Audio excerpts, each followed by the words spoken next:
दोस्तों, अगर आपको सच्ची और रोंगटे खड़े कर देने वाली डरावनी कहानियां पसंद है, तो अभी हमारे चैनल काली परछाई को सब्सक्राइब कर लीजिए। और आज की कहानी है आईने वाला कमरा। अमित को पुराने घरों की फोटो खींचने का शौक था।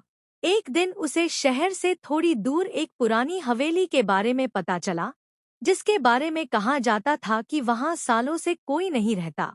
जिज्ञासा में अमित अपना कैमरा लेकर उस हवेली में पहुंच गया। हवेली अंदर से बहुत खामोश और अजीब लग रही थी, जैसे कोई उसे चुपचाप देख रहा हो। वह धीरे धीरे कमरों की तस्वीरें लेता हुआ ऊपर की मंजिल तक पहुंच गया।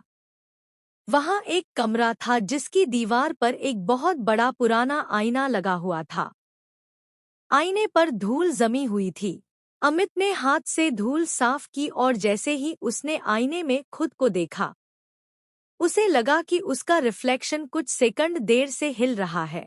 पहले तो उसने सोचा कि शायद उसे भ्रम हुआ है, लेकिन जब उसने दोबारा हाथ हिलाया तो आईने में उसका हाथ कुछ पल बाद हिला। अब अमित डरने लगा। उसने जल्दी से एक फोटो ली, लेकिन फोटो में जो दिखा उसे देखकर उसके पैरों तले जमीन खिसक गई।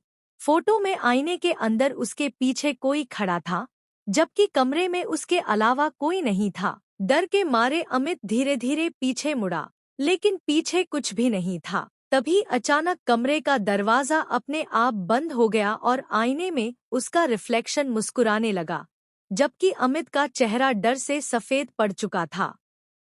आईने के अंदर वाला अमित धीरे धीरे अपना हाथ बाहर की तरफ बढ़ाने लगा, जैसे वह आईने से बाहर आना चाहता हो।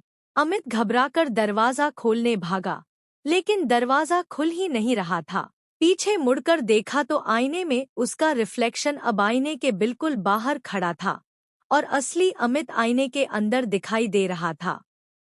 अगले दिन गांव वालों ने हवेली के बाहर अमित का कैमरा पड़ा हुआ पाया, और उस कैमरे में आखिरी फोटो में दिख रहा था आईने के सामने खड़ा अमित, लेकिन उसकी परछाई जमीन पर नहीं थी।